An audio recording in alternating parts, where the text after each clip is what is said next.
சிவாய.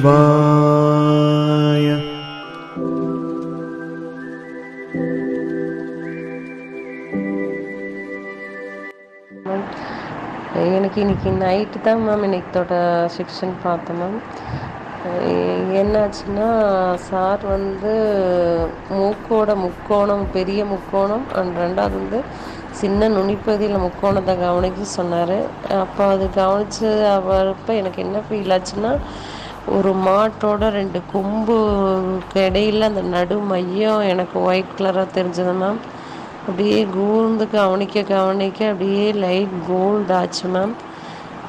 அப்படியே ஒரு கோல்டு ஆகி அப்படியே என்னோட ஆஜ்னா மேலே அப்படியே ஒரு கலசம், அது மேலே ஒரு தேங்காய் வச்சா எப்படி இருக்குமோ அது மாதிரி கோல்டாக ஃபீல் ஆச்சு ma'am. Okay ma'am, thank you ma'am. அதெல்லாம் பார்த்தீங்கன்னா மனதோட மாயை. அந்த மாதிரி மாடு வந்தது, கொம்பு வந்தது, கலசம் வந்ததுன்னா அவங்க வந்து பக்தி மார்க்கத்தில் சாமி கோயில் இப்படி அவங்க ஆள் மனதில் அது பதிஞ்சிருக்கு, அதில் போயிட்டுருக்காங்கன்னு அர்த்தம். முஸ்லீமாக இருந்தால் அதுக்கு தகுந்த மாதிரி நிலாவும் பேரையும் ஒரு நமாஸ் பண்ணுற மாதிரி வரும். ஒவ்வொருத்தருக்கும் ஒரு மாதிரி வரும். அதெல்லாம் மனதோட மாயை. அதில் போய் மாட்டிக்கூடாது. நம்ம பரவாயில்ல, அதை கவனிக்கணும். மனம் என்ன பிம்பத்தை அங்கே கிரியேட் பண்ணாலும் சரி. நம்ம வந்து இதில் என்ன சொல்லித்தரோம்னு கேட்டிங்கன்னா, இன்னும் மனதுக்கு நம்ம போக கிடையாது. மூச்சு உள்ளே போகும்போது அந்த முக்கோணத்தில் உரைச்சிட்டு போகுது. உரைச்சிட்டு போகும்போது அங்கே ஒரு ஃபீல் வருது.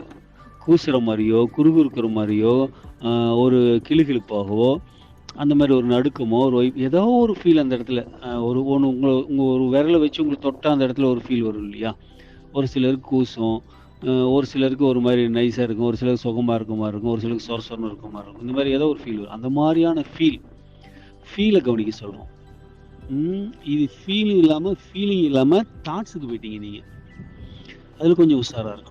இப்போ வந்து மூச்சு உரசும் போது அங்கே இருக்க ஃபீலை நீங்கள் கவனிக்காமல் மனம் ஏதோ ஒன்று பண்ணிக்கிட்டு இருக்குது. அந்த மனதை போடுற ஆட்டத்துக்கு போயிட்டுருக்கு. நாளைக்கு பார்த்தீங்கன்னா நீங்கள் சினிமா பார்த்துட்டு பார்த்தீங்கன்னா நாளைக்கு முக்கோணத்தில் பார்த்தீங்கன்னா இந்த சினிமாவில் வந்து ஒரு சமாச்சாரம் அங்கே வந்துட்டுருக்கும். ஸோ என்ன சொல்கிறாலும் நல்லா அப்சர்வ் பண்ணிக்கணும். அப்சர்வ் பண்ணி அதை வந்து நம்ம ப்ராக்டிஸ் பண்ணணும். இதில் அப்சர்வேஷனில் தப்பு இருக்குது, அதை கொஞ்சம் பார்த்துக்குங்க. நம்ம இன்னும் சைக்கிக் லெவல் போகவே இல்லை. நம்ம ஃபிசிக் லெவலில் தான் பண்ணிக்கிட்டு இருக்கோம்.